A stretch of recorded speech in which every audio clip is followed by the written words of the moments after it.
Hello. Kumusta may adlaw ka na tong tanan mga kaigsuonan makasampyak. Here we go again buhay Amerika Duterte loyalist magaingon nga kung adunay na hidugmo tungod sa tumang kakapoy ug kaluya ang imong mga pulong may magadasig kani sa pagtintok.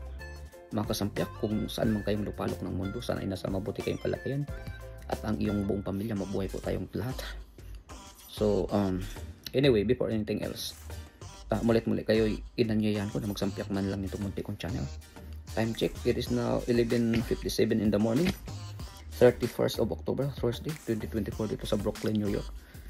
So mga kasampik, ano bang pwede natin pag-uusapan? So alam naman natin yung mga nangyayari, mga kaganapan dyan sa Pilipinas. Sobrang init na ng politics kasi mag 2025 na midterm election and preparing for the presidential election sa 2028. So itong mga kalaban ni Tatay Digong, double time, triple time, or quadruple time na sa mga paninira, mga script nila para maipin down si Tatay Digong, si Inday Sara, at para maihabol sa ICC si Tatay Digong, di ba? May ano nga dyan, binabalita, meron tayong naririnig na si Trillanes umaaligid daw dyan sa House of the Reptiles, kasi parang yung script niya yung ginagamit ng mga dyan sa crocodile farm dyan sa sa Tungris, di ba?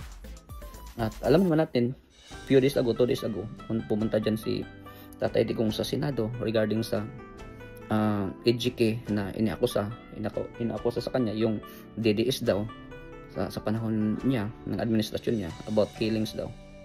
So alam naman natin na napahiya sila dyan.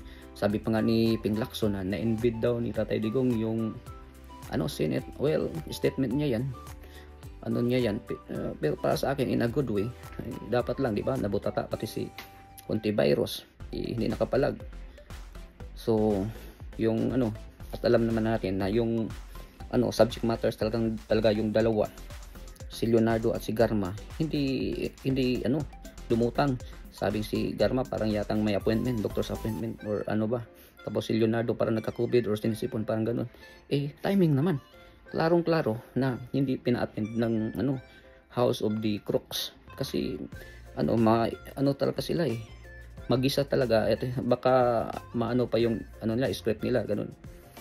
So ang nangyayari ngayon, may lumabas, di ba, alam naman natin si Police Colonel yata to, Hector Grijaldo, na inakusahan niya si Dan Boldstar Fernandez at si Boy Dila, itong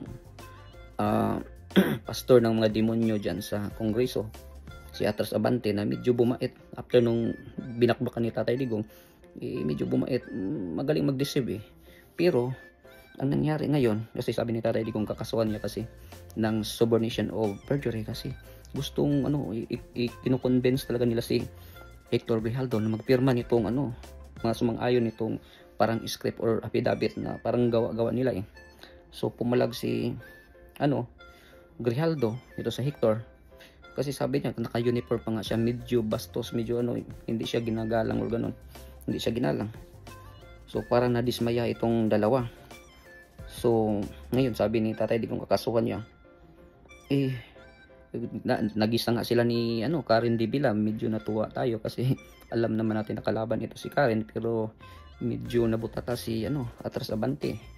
Biglang hindi inasahan niya na ganun yung mangyayari Parang may period yata or baka may dalaw si Karen Dibila, bigla na lang parang asong biglang tuklaw Pero anyway, ang nangyari ngayon, itong si Police Colonel Hector Grijaldo bigla na lang nagkakaso. Wala na talaga itong administrasyon ngayon pag hindi ka madadala sa kanila, hindi ka sumang-ayon sa script na anong kagustuhan nila, is either gagawan ka ng kwento or bubuhayin pag may kakaso ka or ganun. Or ang ginagawa nila ngayon, kasi alam naman natin na si Garma at ito si Leonardo sila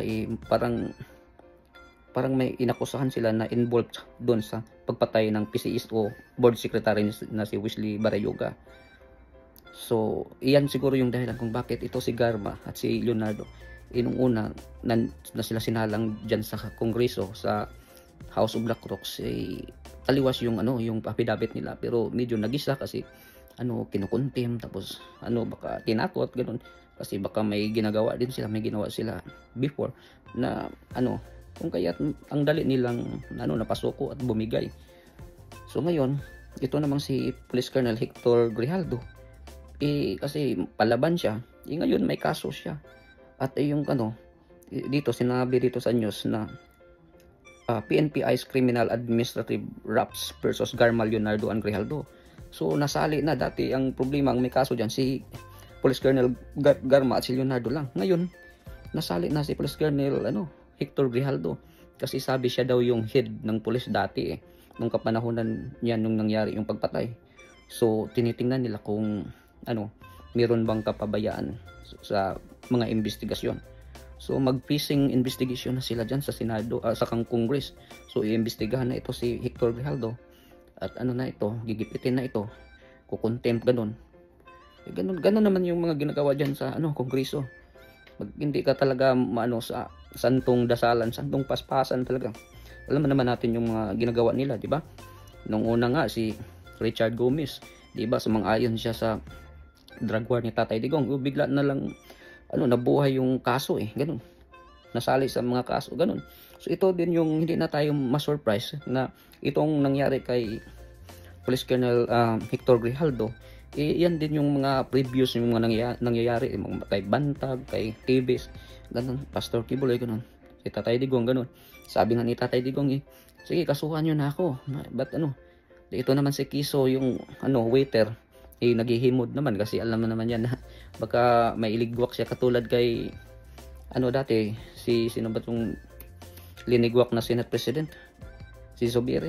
Kasi alam naman natin itong pag hindi mo talaga pag hindi masiyahan itong si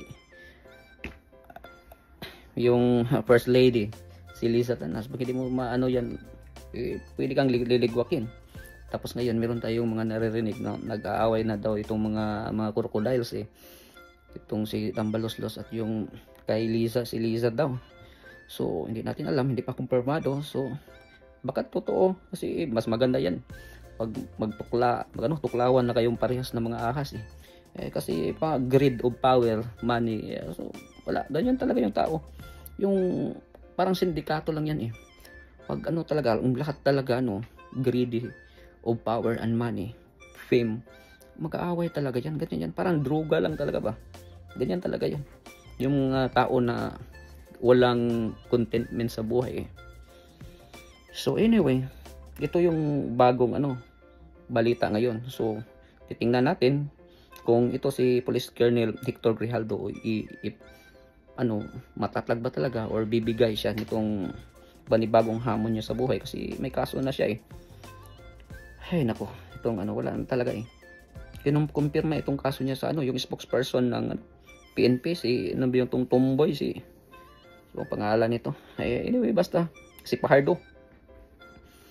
So anyway, makasampiak, lang tayo, masid-masid, titingnan lang natin, dasal-dasal lang tayo, kasi yung talaga, stick to the master plan talaga itong mga kalaban, kung paano pabagsakin itong mga Duterte. So itong munang mga galamay, itong mga nakapaligid, ito muna ang mga tinatarget nila ngayon. Tapos lahat ikonik-konik na yan kay Tatay Digong, kay Inday Sara. Ganun naman talaga itong mga kalaban. Pero ilang for 2 years ganun yung mga ginagawa nila, na gusto nilang dumihan itong mga Duterte. Wala silang makukuhang mga ebidensya ganun, kasi itong mga Duterte, yun lang ang totoong mga nagmamalasakit at naglilingkod sa ating bayan, di ba? Kung kaya't mahal siya ng tao, di ba? Kung kaya't itong makalaban, napilit sisirain si Tatay Digong, sila Inday Sara, sila yung nasisira.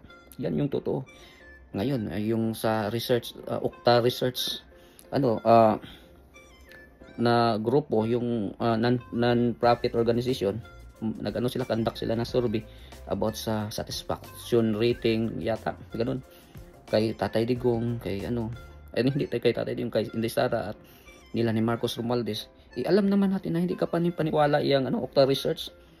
Dati sa panahon ng pandemic, medyo okay sila, pero ngayon ay na tayo, medyo na tayo na bayaran talaga yung yan. Wala na tayo, hindi ka paniwala ang yan. Yung hihintayin natin na lalabas yung Pulse Asia at saka yung SWS survey talaga. Kasi matagal na sila, yung panahon na talaga kapanipaniwala, at saka hindi na nila sisirain yung pangalan nila. Nag-invest na sila ng time, money, and efforts for a longest time, ganun. So, hindi katulad nitong Okta Research Group na sa tingin ko pira-pira lang yan eh.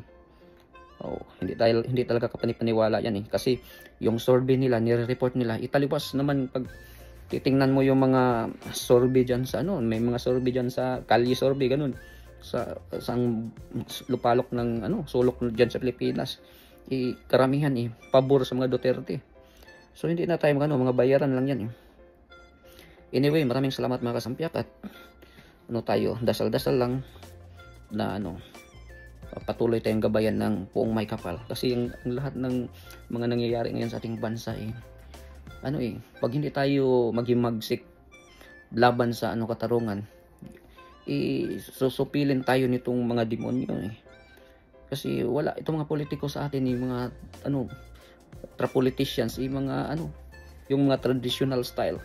Ayaw na natin yan. Namumuhay pa sila sa panahon dati eh. Panahon na ng social media ngayon, di ba? Wala. Pagkalaban ka, pag meron kang sikat ka, pag may social media ka, lalo na pag Facebook, i-take down yung page mo. Di ba? Ganun yan sila. So maraming salamat po. God bless sa ating lahat.